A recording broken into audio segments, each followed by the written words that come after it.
भगवान की ये दिव्य लीला है। आप सभी आए, प्रेम पूर्वक कथा की गंगा में डुबकी लगाएंगे 7 दिनों तक। आपका बहुत बहुत स्वागत, वंदन, अभिनंदन है। इस कथा में परीक्षित बन के हमारी मैया श्री राजकुमारी डवास जी कहाँ हैं? मैया जगत सिंह डवास जी की स्मृति में बेटा राहुल डवास जी, सुषमा डवास जी, सुमित डवास जी, सुमिता डवास जी, पोता पोती, लक्षित लक्षिता, योग्यता, पार्थ, शावी एवं डवास परिवार माजरा डवास दिल्ली से आप आए और प्रेम पूर्वक इस कथा की पावन गंगा में डुबकी लगाकर अपने जीवन को कृतार्थ कर रहे हैं। एक बार मैया राजकुमारी मैया के लिए सुंदर करतल ध्वनि, इनके माध्यम से हम सबको कथा की गंगा में डुबकी लगाने का मौका मिल रहा है। साथ ही परीक्षित बन के अपना तो कल्याण मैया करेंगी, अपने पितरों का, पूर्वजों का, सबकी सदगति के लिए आपने जो कार्य किया है अद्भुत है। साथ ही श्रीमती प्रमिला शुक्ला जी, स्वर्गीय श्री शशिधर शुक्ला जी, स्वर्गीय श्री राधे श्याम शुक्ला जी, स्वर्गीय श्याम शुक्ला जी की पावन स्मृति में समस्त शुक्ला परिवार की ओर से श्रीमद् भागवत जी की पावन कथा की गंगा में हम सभी लोग डुबकी लगा रहे हैं। प्रेम पूर्वक कथा का रसपान करते हुए अपने जीवन को कृतार्थ कर रहे हैं। भगवान की कृपा से आज से यहाँ भागवत जी के पोथी पाठ बैठे हैं। और आप में से कितने लोगों ने पाठ बिठाया है? आज आप लोगों के पाठ यहाँ बैठे हैं। 118 परिवारों ने अपने पितरों के लिए, घर की सुख शांति समृद्धि के लिए भागवत जी का पाठ बिठाया है। जो भागवत जी का पाठ बिठाते हैं, पाठ सुनते हैं, भगवान उनके पितरों की परम गति करते हैं। भागवत क्यों सुनना चाहिए? पितरों की सदगति भागवत से ही होती है। गया श्राद्ध करने के बाद भी यदि किसी की मुक्ति में कोई बाधा है तो भागवत सुनने के बाद उसकी मुक्ति का रास्ता बिल्कुल साफ हो जाता है। आप जो नहीं आए, ऑनलाइन आपका यहाँ जो सब कार्य है वो यहाँ सुव्यवस्थित रूप से हो ही रहा है। आप यहाँ नहीं आए तो भी आपका भागवत जी का पाठ संकल्प प्रॉपर हो रहा है। घर बैठे भी आप पाठ बिठा सकते हैं। आगामी 15 जून से 21 जून तक भागवत जी का पाठ है। प्रिय भक्तों, श्री भागवत जी की पावन कृपा करुणा से आप सभी को ये सुंदर सा मौका मिला भागवत सुनने का। आप सब सुन रहे हैं और जीवन को कृतार्थ कर रहे हैं। भागवत जी में 18,000 श्लोकों की बात कही जाती है, आपने सुनी। भागवत में 18,000 श्लोक इसलिए हैं कि एक भी श्लोक हमारे जीवन में उतर गया तो इस लोक से उस लोक तक काम हो जाएगा, लोक से परलोक। भागवत जी के महात्म्य का प्रथम श्लोक, मेरे संग गुनगुनाओ सब लोग। सच्चिदानंद रूपाय, मैया बोलो मेरी माँ। कहाँ ध्यान है आपका? सच्चिदानंद रूपाय सच्चिदानंद रूपाय। जब आपकी सास से लड़ाई होती है तो इतनी धीरे धीरे बोलते हैं आप लोग, क्यों मैया? किसी से लड़ाई होती है तो आप इतनी धीरे धीरे बोलते होंगे। अच्छी चीज धीरे धीरे बोलते हो, बुरी चीज जोर जोर से सारा मोहल्ला सुने। सच्चिदानंद रूपाय विश्वोत्पत्त्यादिहेतवे तापत्रय विनाशाय श्रीकृष्णाय वयं नुमः।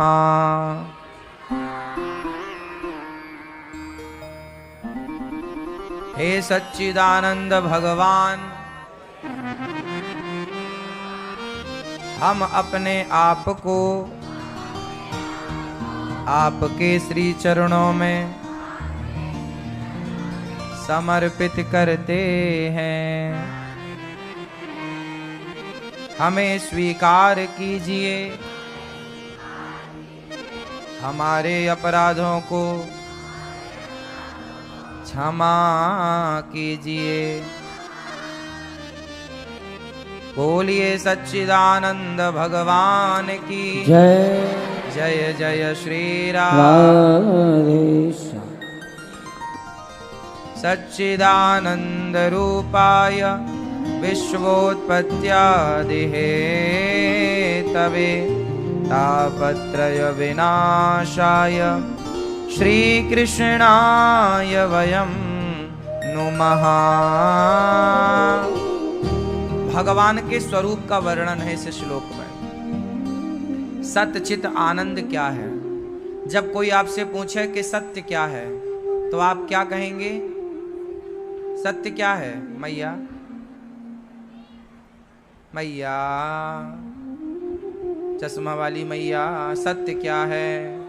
हाँ, ईश्वर सत्य है, सत्य ही शिव है। हाँ, ईश्वर सत्य है, सत्य ही शिव है, शिव ही सुंदर है। सत्यम शिवम सुंदरम, ओ सत्यम शिवम सुंदरम। तो सत्य कौन है? भगवान सत्य। भगवान सच्चे हैं, सत्य हैं। अच्छा,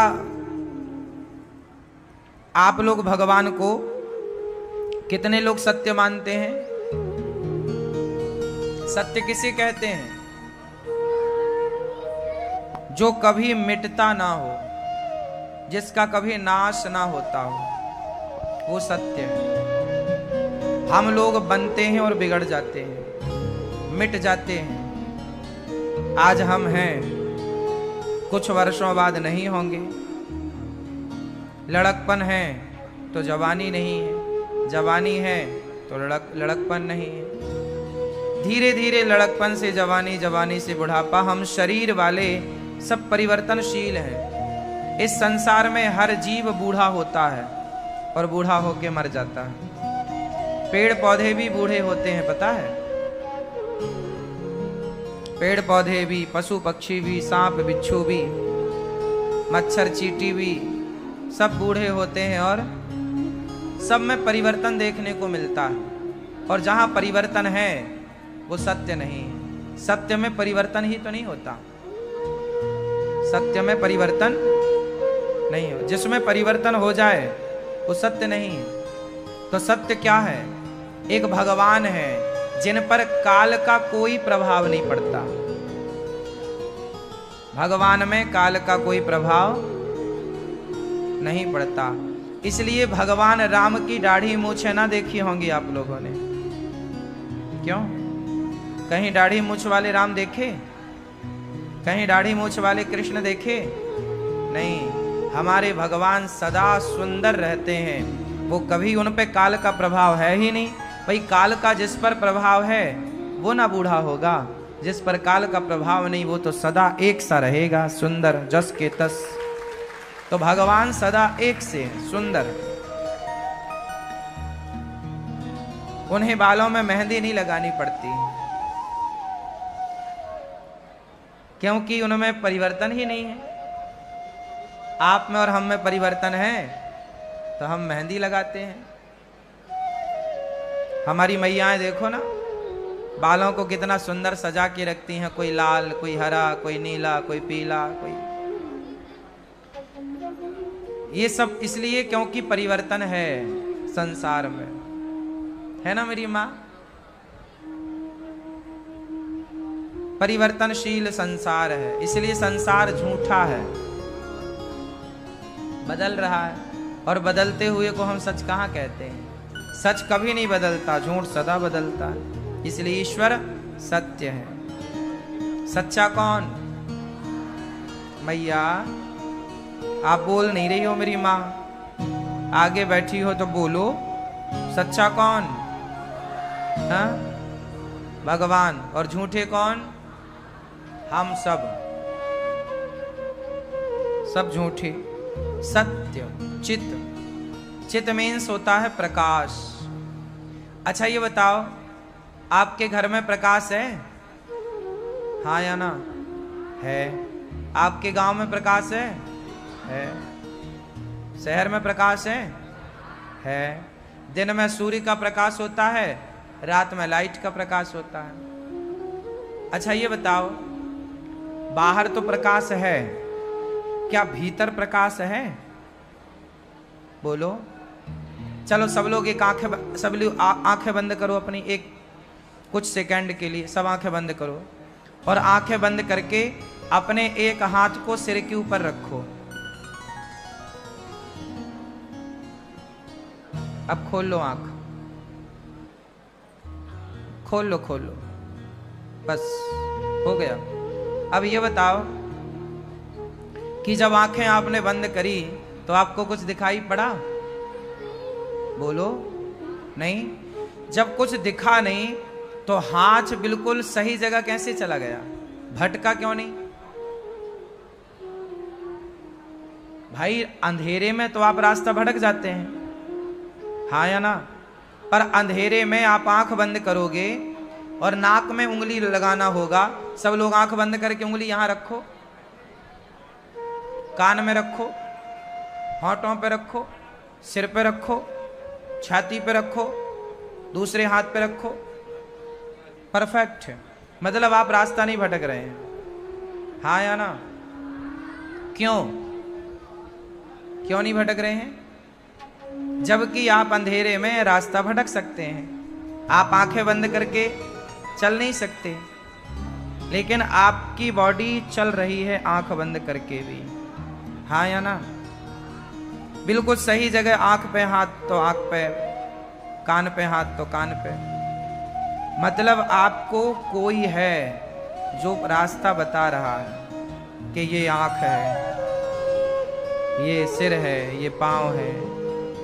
मतलब आपके भीतर भी एक प्रकाश है जो आपको बिल्कुल सही गाइड कर रहा है, रास्ता बता रहा है। क्या आप लोग बता सकते हैं वो प्रकाश कौन है?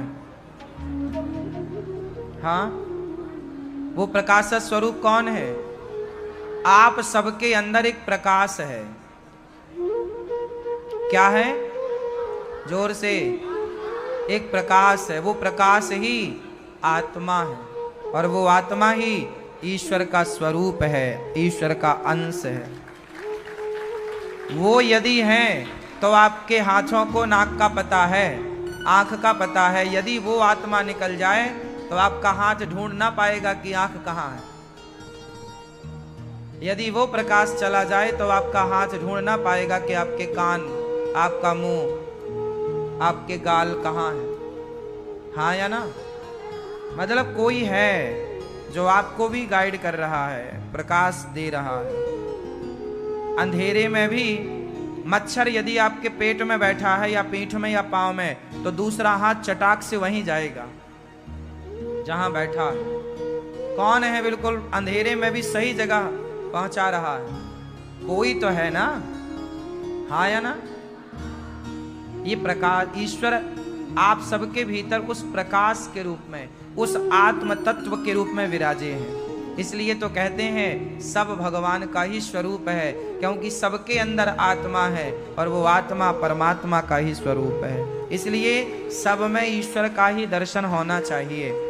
अच्छा ये बताओ, आपके अंदर से यदि भगवान निकल जाए, मीन्स प्रकाश निकल जाए, मीन्स आत्मा निकल जाए, तो फिर आपके अंदर रहा क्या? क्या बचा? क्या बचा? माटी बची। लोग कहेंगे मिट्टी जा रही है। जब अर्थी जाती है ना, मरा हुआ जाता है, तो हमारे गांव में कहते हैं मिट्टी जा रही है। आपके यहाँ क्या बोलते हैं? मतलब कल तक जो इंसान था वो आज आत्मा के निकलती क्या बन गया, क्या बन गया। इसलिए तो हम कहते हैं कि मिट्टी का खिलौना मिट्टी में मिल जाएगा, मान मेरा कहना नहीं तो पछताएगा, वरना मिट्टी का खिलौना। आपकी आत्मा निकली तो शेष क्या बचा, माटी बची। तो आप और हम तो माटी हैं। यदि इस माटी को भी किसी ने पावर दे रखा है देखने का, सुनने का, चलने का, तो वो है आत्मा। और वो आत्मा ईश्वर के यहां से प्रकाशित है। जैसे आपके मोबाइल में एक सिम पड़ी है, वो सिम मोबाइल तो आपका है, पड़ी आपके मोबाइल में है, पर वो कनेक्ट आपसे नहीं है, ऊपर नेटवर्क से है, और नेटवर्क का हेड ऑफिस कहीं और है। वो चाहे तो सिम को चालू कर दें, वो चाहे तो बंद कर लें। आपने किससे कितने बजकर कितने मिनट पर बात की आप भूल सकते हैं, पर वहां डेटा पूरा सेफ है। उसे पता है कि आपने किसको कब बात की, और वो चाहे तो आपकी बात को रिकॉर्ड भी कर सकता है प्रूफ के रूप में। हाँ या ना, आपको पता ही नहीं लगेगा। हाँ या ना, क्या ये बात सही है। जैसे सिम आपके मोबाइल में पड़ी है, पर है कनेक्ट कंपनी से। यदि जियो की सिम है तो जियो उसका मालिक है, जियो कंपनी उसका मालिक है, वो जो चाहे जो करे। आपकी सिम आइडिया एयरटेल की है तो वो उसका मालिक है, वो जो चाहे करे। उसी तरह आत्मा जो है एक प्रकार की सिम है, और इसका पावर हाउस भगवान है, वो जैसा चाहे करे। वो आपके शरीर से क्या पाप हुआ, क्या पुण्य हुआ, सब कुछ वहां रिकॉर्ड हो रहा है। वो जब चाहे रिकॉर्डिंग देख सकते हैं, आपको खुद दिखाया जाएगा। जब आप मरोगे जाओगे तो आपकी पूरी रिकॉर्डिंग परमात्मा दिखाएंगे, ये देखो ये करके आए हो तुम, भेजा था तुम्हें अच्छा काम करने, पर तुम बुरा काम करके आए हो, तुमने इतनों के साथ बुरा किया, इतना झूठ बोला, ये सब कुछ रिकॉर्ड है। इसलिए मैया गलत काम ना किया करो। मेरे मालिक की दुकान में सब लोगों का खाता, किसी को कौड़ी कम नहीं देता, किसी को दमड़ी ज्यादा। समझदार तो चुप रह जाता, मूर्ख शोर मचाता। मेरे मालिक की दुकान में सब लोगों का। तो आत्मा परमात्मा का अंश है। ईश्वर की व्यापकता सर्वत्र है, आप में, हम में, चींटी में, हाथी में, सब में आत्मा है। इसलिए सबको भगवान की दृष्टि से देखना समझदारी है।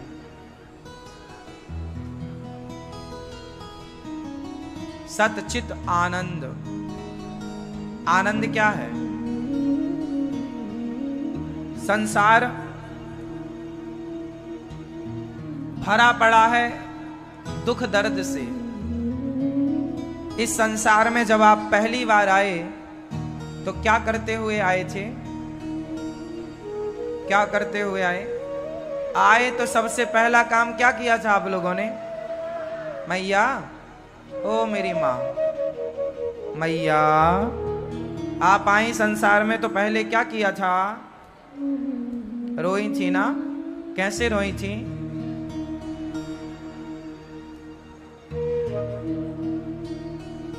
रोए थे ना आप सब लोग? संसार में हर व्यक्ति आता है ना, रोते रोते आता है, और यहां आके सुख ढूंढता है, भाई थोड़ा सुख मिल जाए, सुख मिल जाए।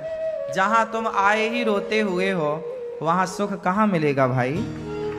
ये तुम्हारी गलती है कि तुम जहां रोते हुए आए हो वहां सुख ढूंढ रहे हो। सुख कहां है? आप में से कितने लोग सुखी होना चाहते हैं? जो चाहते हैं वो हाथ उठाएं। सुखी होना चाहते हो? तो सुखी होने का मंत्र क्या है? सुखी होने का मंत्र है कि संसार से सुख की कामना मत करो। संसार से किसकी कामना ना करो? अच्छा आप ये बताओ, दुख क्या है? दुख कहते किसे हैं? सुख की इच्छा ही दुख है। सुख की इच्छा ही जैसे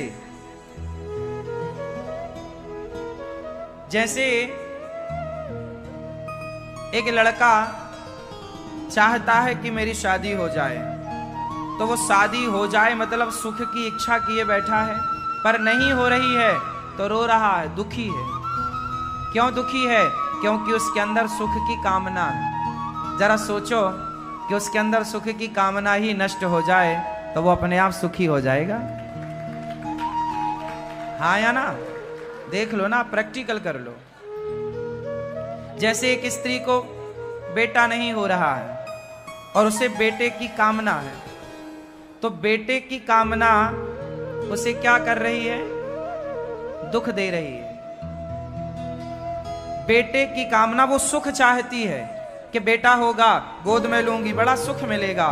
वो बेटे में सुख ढूंढती है, लेकिन उसे सुख मिल नहीं रहा है। सुख कहाँ है? वो बेटे की इच्छा ही छोड़ दे। जिस दिन बेटे की कामना छोड़ देगी उस दिन वो परम सुखी हो जाएगी। सुख की इच्छाएं ही दुख हैं।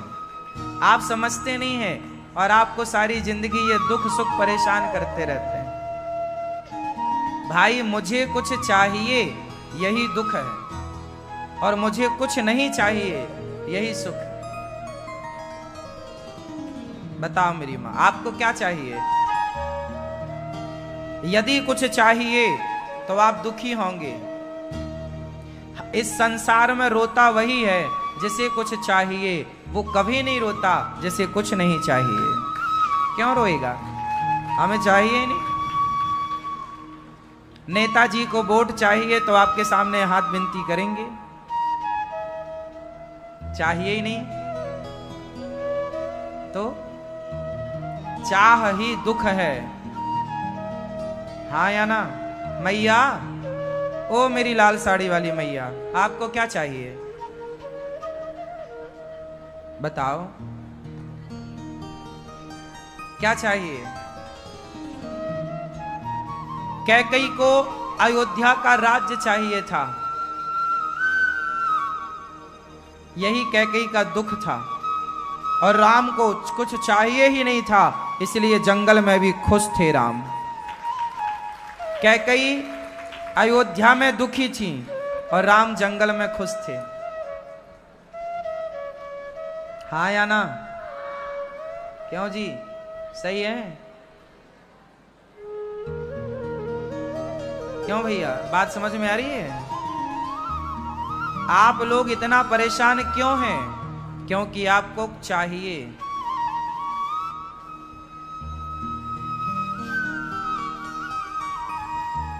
एक आदमी पेड़ की छांव में बैठा है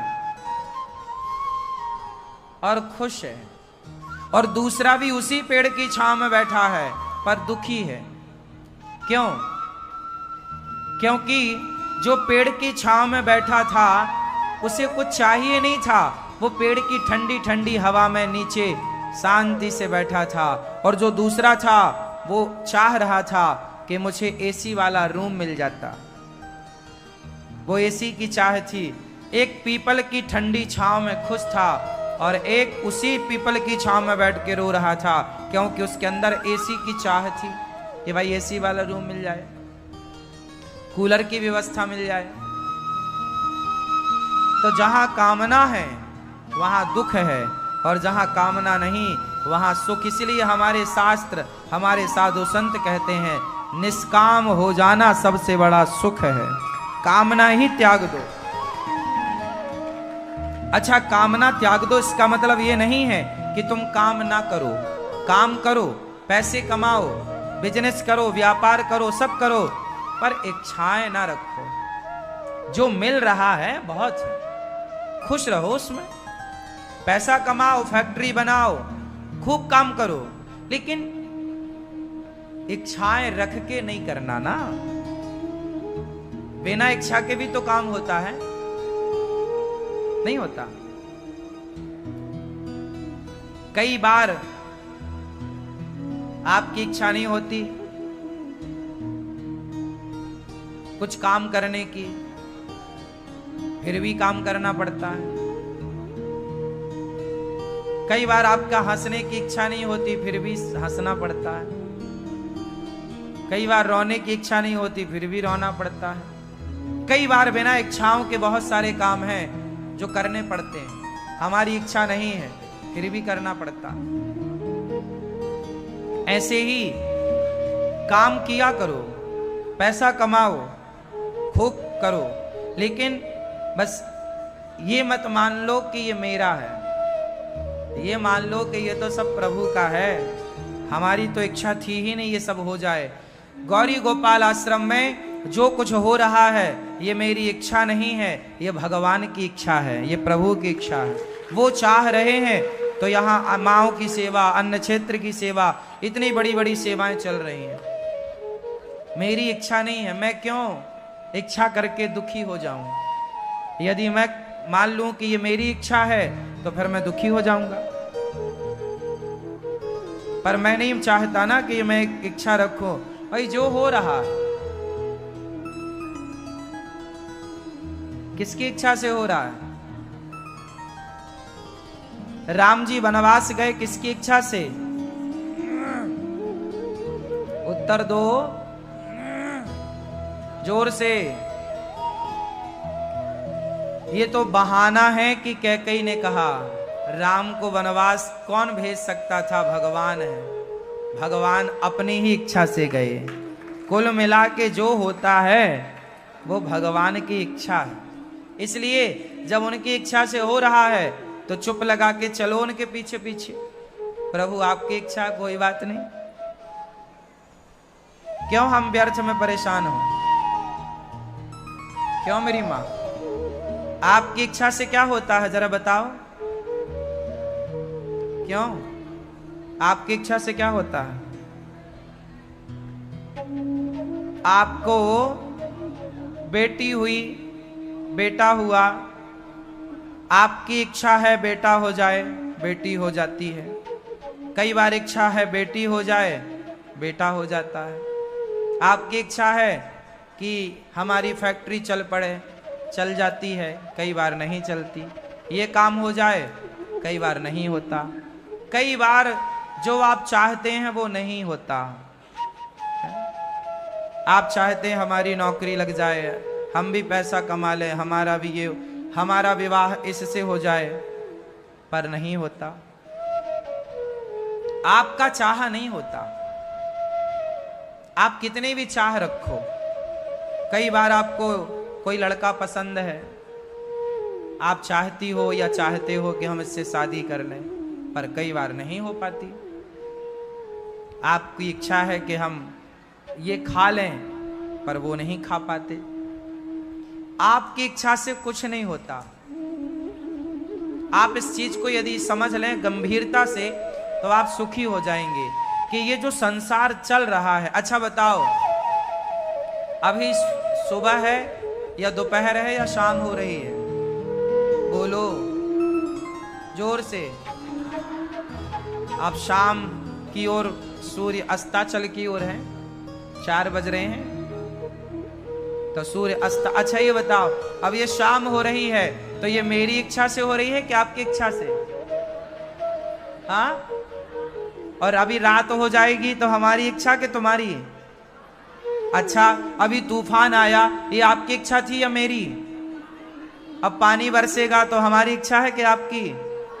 बाढ़ आएगी, हमारी इच्छा है कि आपकी? आपका दिल धड़क रहा है, आपकी इच्छा से या भगवान की इच्छा से? आपकी पलकें झपकती हैं, आपकी पलकें आपकी इच्छा से झपकाती हो कि नेचुरल झपकती हैं? कौन झपकाता है?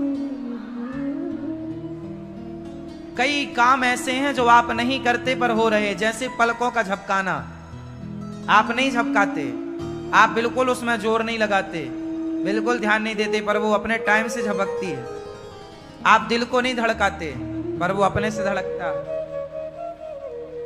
हाँ या ना? कौन धड़का रहा है? ये संसार, ये सृष्टि आपके चाहने से नहीं चल रही है, इसे चलाने वाला जो है वो सुव्यवस्थित चला रहा है, चाहे तुम चाहो मत चाहो। इसलिए चाह करके परेशान क्यों होते हो? तुम्हारे मन का कुछ होगा ही नहीं। ना तो तुम्हारे मन की सास तुम्हें आज तक मिली, ना तो तुम्हारे मन की बहू मिली, ना तो तुम्हारे मन का पति मिला, ना तुम्हारे मन की पत्नी मिली, ना तुम्हारे मन के पड़ोसी मिले। तुम्हारे मन का मिलता क्या है? सब भगवान के मन का है। इसलिए जो है उसमें खुश रहो, ये सोचकर कि ये प्रभु की इच्छा है। मेरी सास ऐसी है, ये भगवान की इच्छा है। मेरी बहू ऐसी है, ये भगवान की इच्छा है। मेरा पति ऐसा है। तुम तो चाहती नहीं हो कि मेरा पति नालायक हो। एक मैया बोली, हमारा पति तो कलयुग है।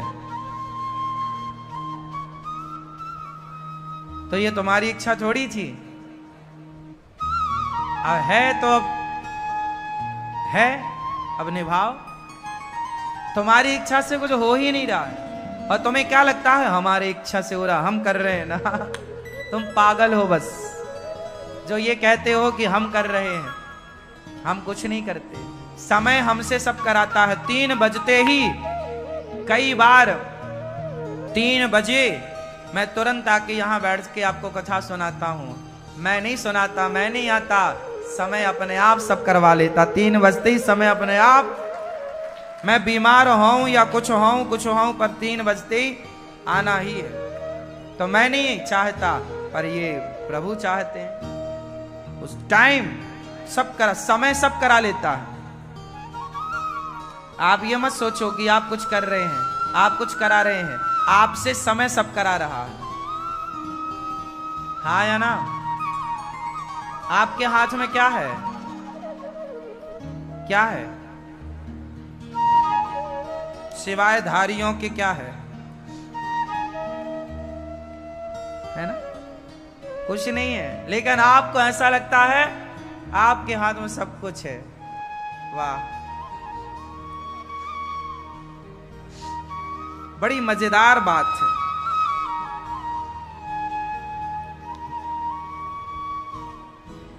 इसे कहते हैं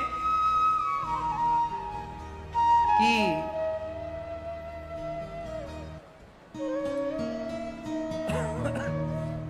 वही पुरानी बात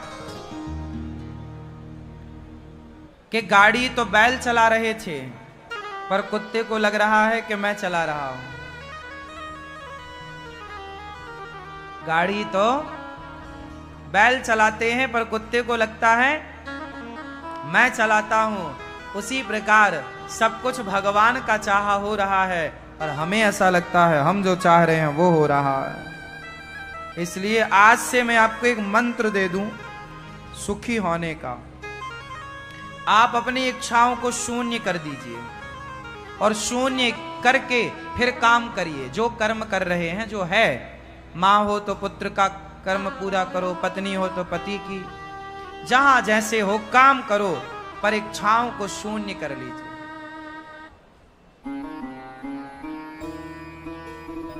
समझ में आ रही है बात? लोग कहते हैं कि भगवान राम को कैकेयी ने वनवास भेजा। अच्छा ये बताओ, राम कौन है? भगवान। और भगवान की इच्छा के बिना पत्ता नहीं हिलता। तो यदि उनकी इच्छा के बिना पत्ता नहीं हिल रहा है, तो फिर कैकेयी कौन होती है वनवास भेजने वाली? हाँ, अब यहां देखो हुआ क्या था वो समझो। राम को खुद वनवास जाना था, पर कैसे जाएं? तो उन्होंने मति मारी मंथरा की। सबसे पहले मति घुमाई सरस्वती ने मंथरा की, फिर मंथरा ने कैकेयी को भड़काया। कैकेयी ने दशरथ जी से कहा, दशरथ जी ने वनवास भेजा। मतलब ये इच्छा राम की है, पर राम की इच्छा राम डायरेक्ट नहीं करते, वो कराते हैं।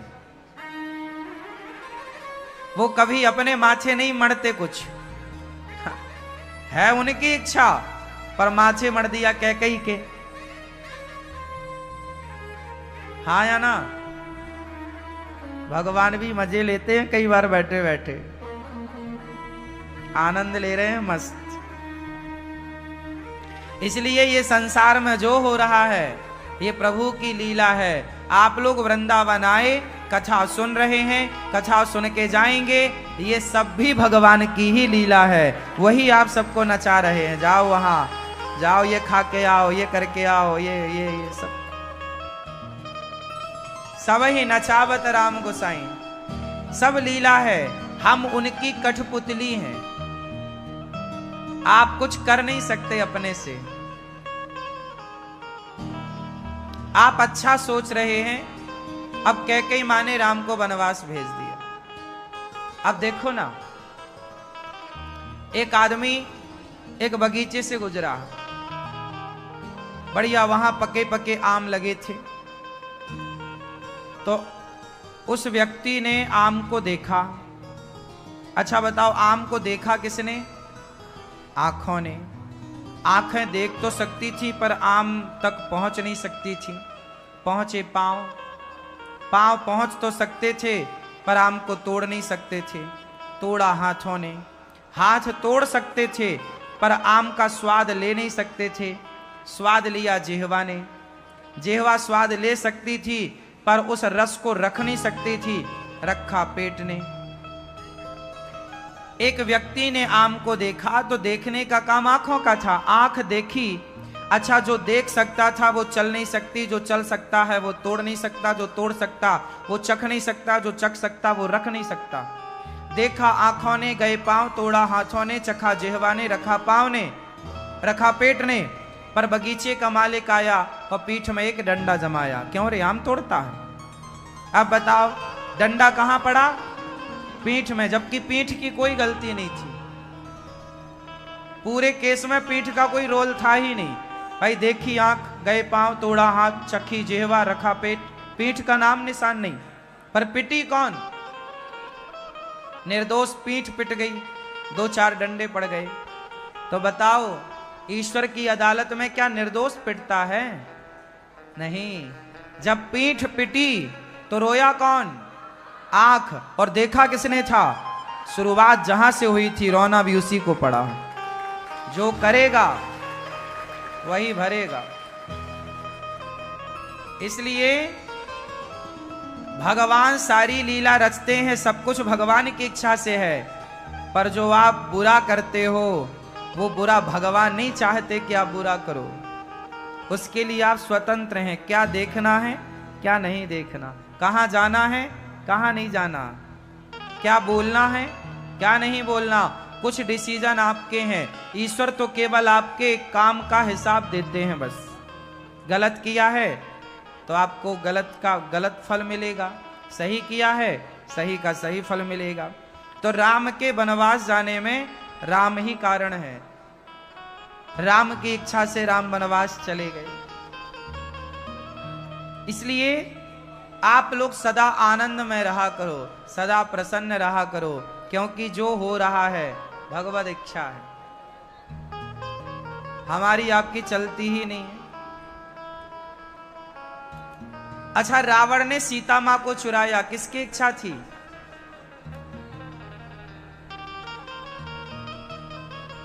भाई बुद्धि आप जो कर रहे हैं, ये बुद्धि का रिमोट कंट्रोल तो भगवान के पास है। वो जब चाहे जैसी मति गति बनाए। सुनो, रामचरितमानस में एक चौपाई है कि ज्ञानी मूढ़ न कोय, जे ही छन जस रघुपति करहि। कोई ज्ञानी नहीं, कोई मूढ़ नहीं, मूर्ख। आपकी बुद्धि का रिमोट कंट्रोल किसके पास है?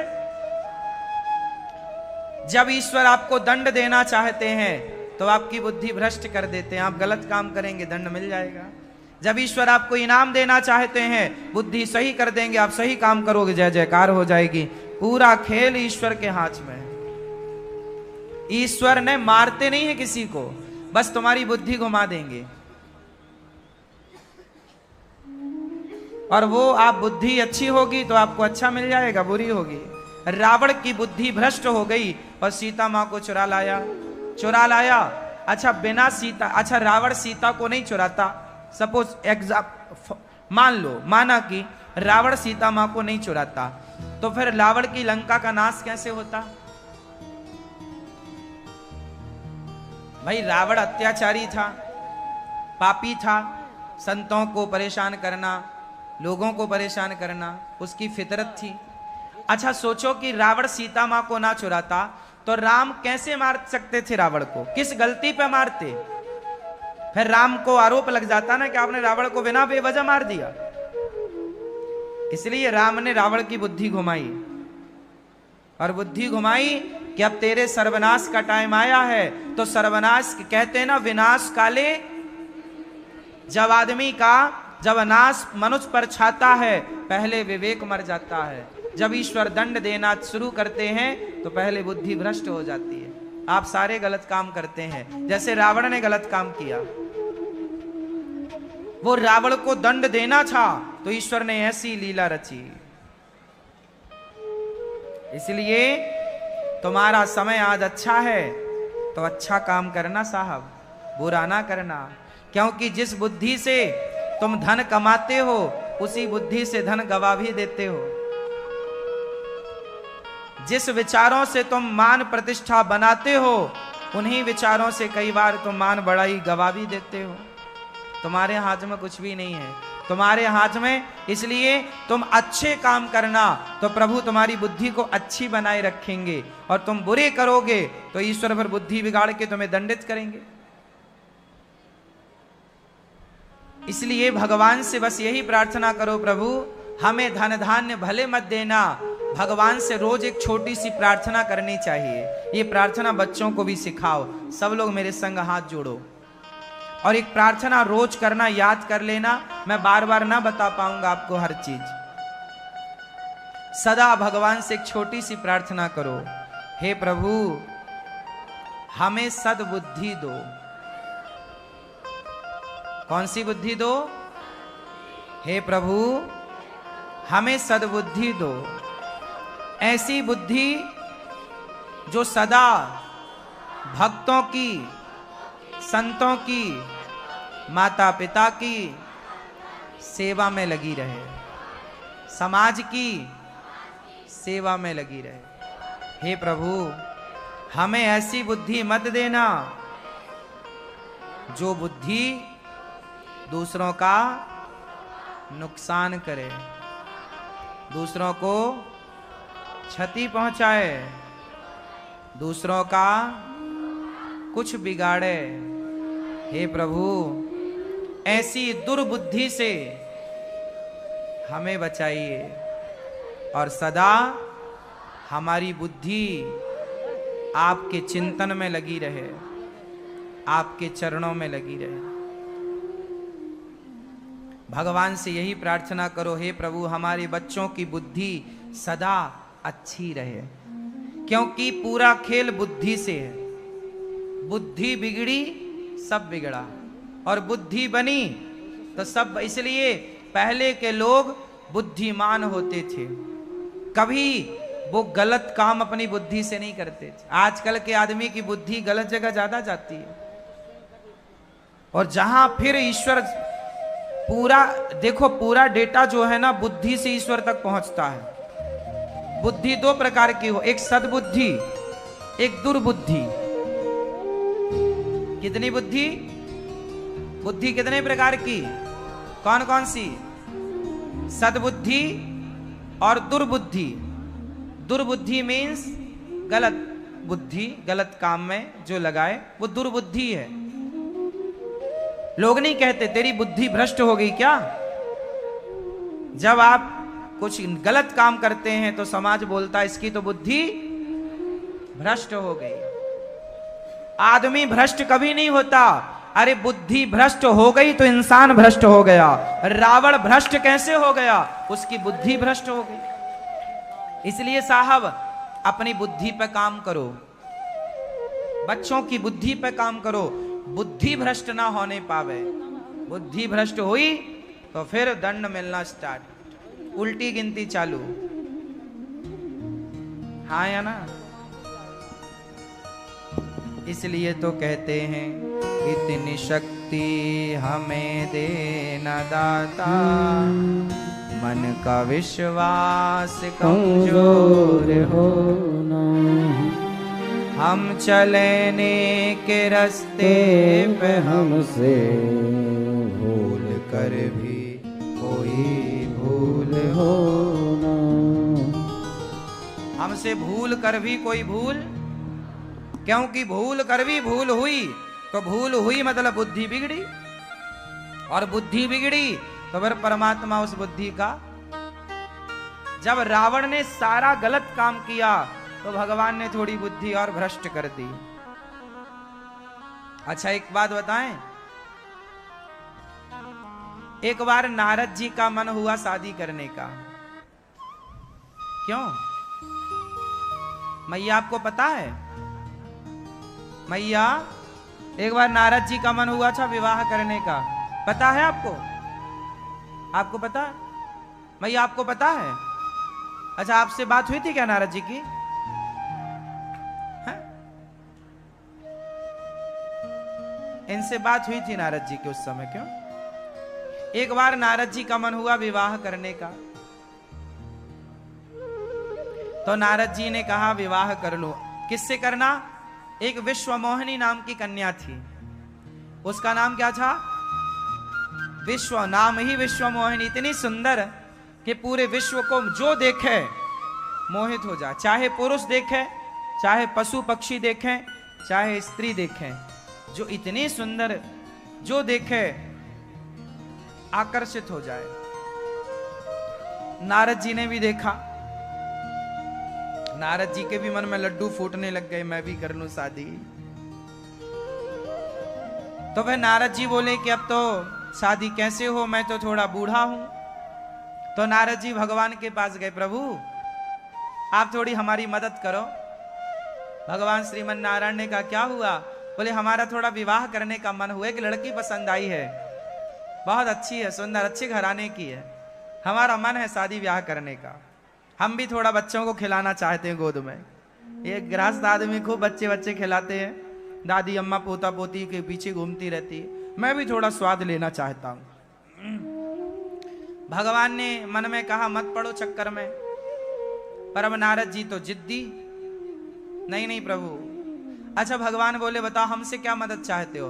बोले प्रभु आप बहुत सुंदर हैं और हम थोड़ा बुढ़े हो रहे हैं, आप एक काम करो अपना रूप हमें उधार दे दो।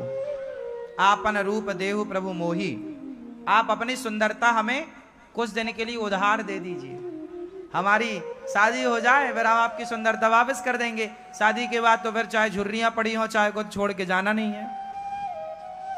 पहले ऐसे ही था, पहले ये थोड़ी था कि मैं क्या करूं राम मुझे बुढ़ा मिल गया, पहले ये नहीं था। पहले बुढ़ा हो जवान हो पति पति है।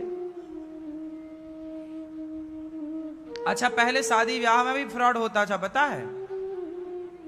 पहले लड़की ना एक घर में जैसे 4 लड़कियां होती थी, और 4 में जो सबसे सुंदर होती थी माँ बाप उसी को दिखाते थे और शादी दूसरे की कर देते थे। हाँ, दिखाई सुंदर, कर दी बुखलू की, शादी दूसरे की कर दी।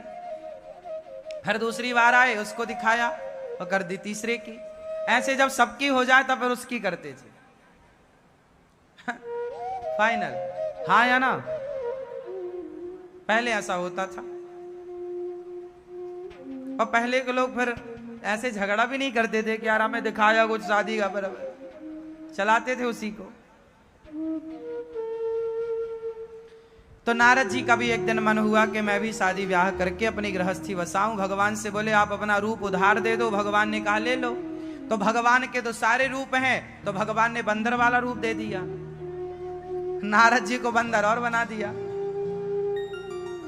भगवान के तो अनेक रूप हैं ना, तो उनमें से एक रूप बंदर का है, तो नारद जी को बंदर बना दिया। अब नारद जी शादी में गए, वो वरमाला चल रही थी, मतलब जिसको गले में माला पहनाएंगी वो उसका पति। तो नारद जी जाके बैठ गए सामने, हाँ हाँ आने दो माला। विश्वमोहिनी ने कहा हे भगवान हम इतनी गई गुजरी हैं क्या कि बंदर तक आए हमारी शादी में। अब नारद जी बार बार वो दूसरी पंक्ति में चली जाए तो नारद जी यहां से उठ के उस पंक्ति में बैठ जाए। अंत में उस विश्वमोहिनी ने, वहां भगवान नारायण प्रकट हुए तो भगवान को माला पहना दिया उसने, भगवान विष्णु को माला पहनाया। नारद जी को बड़ा गुस्सा आया, लो तुम तो 16,108 किए बैठे हो और हम एक करने जा रहे थे, वो भी नहीं होने दी, उसमें भी आग लगाई। क्या जरूरत थी तुम्हें? शादियों की कमी है तुम्हारी? खूब डांट लगाई नारद जी ने। हमारा एक बार तो मन हुआ, एक बार करने का मन हुआ, तुम वो भी नहीं होने दिए। अब नारद जी आग बबूला हो गए और किसी ने ये और कह दिया कि तुम बंदर हो, बंदर जैसे। अब नारद जी ने जब पानी में अपना मुंह देखा, हे भगवान, अच्छा हम आपसे अपना वाला मांगे तो ये वाला दे दिए, तब तो हमारी शादी नहीं हुई। जाओ, हम तुम्हें श्राप देते हैं। जैसे तुमने हमें बंदर बनाया, तुम भी बंदरों का सहयोग तुम्हें लेना पड़ेगा। और जैसे हम पत्नी के लिए तड़प रहे हैं, ऐसे तुम भी अपनी पत्नी के लिए तड़पोगे। ये नारद जी का श्राप मिला भगवान को, इसलिए भगवान को राम बनकर आना पड़ा। और नारद जी ने जो श्राप दिया, वो श्राप को सिरोधार्य करना पड़ा। हनुमान जी जैसे बंदर भालुओं की सेना का सहयोग लेना पड़ा, और सीता के वियोग में राम को रोना पड़ा, क्योंकि ये नारद जी का श्राप था। अच्छा ये बताओ कि नारद जी का विवाह भगवान ने क्यों नहीं होने दिया? भगवान को पता था कि ब्याह नहीं होगा तो थोड़ी बहुत गुस्सा करेंगे, ब्याह हो जाएगा तो बड़ा झंझट में पड़ जाएंगे, इसलिए भगवान ने बड़ी झंझटों से बचाया। तो भगवान कई बार आपके मन का नहीं होने देते। जैसे नारद जी के मन का नहीं, उनका मन था कि शादी हो जाए। आप लोग कहते हैं हम प्रभु आप कितने बड़े भगत हैं, पर देखो हमारी आपने नहीं सुनी। भगवान कई बार नारद जी की भी नहीं सुनते, जबकि नारद जी से बड़ा भक्त कौन? भगवान क्यों नहीं होने दिए शादी? क्योंकि नारद, अच्छा ये बताओ, भगवान नारद जी का भला चाहते थे या बुरा? जोर से, अरे बाबा तुम शादी ना करो, इसी में तुम्हारा भला है। तो भगवान जो नहीं देते, इसमें आपकी ही भलाई होती है, और आप समझते नहीं, आपको लगता प्रभु ने दिया नहीं। भगवान बेटा नहीं दे रहे हैं, इसमें तुम्हारी भलाई है। बेटी नहीं दे रहे हैं, इसमें तुम्हारी भलाई है। ये नहीं दे रहे हैं, वो नहीं दे रहे हैं, इसमें भलाई। इसलिए शिकायत भरा जीवन नहीं कि प्रभु ये नहीं दिया। जो नहीं दिया उसमें ईश्वर की कोई भलाई है, जो दिया है उसमें प्रसन्न रहो, वो बहुत है ईश्वर का दिया हुआ। हमें लगता है कई बार कि हमारे मन का नहीं हुआ, मन का तो नारद जी के भी नहीं हुआ, जबकि नारद जी इतने बड़े भगत थे। भगवान वो देते हैं जो आपके लिए अच्छा हो, जो अच्छा ना हो आप कितनी भी जिद करें, आपको भगवान, आपको नहीं पता किसके रिएक्शन क्या है, दुष्परिणाम क्या है, पर प्रभु को तो पता है ना कि आगे इसका क्या हो सकता है, इसलिए वो आपको हर गलत चीज से बचा के रखते हैं।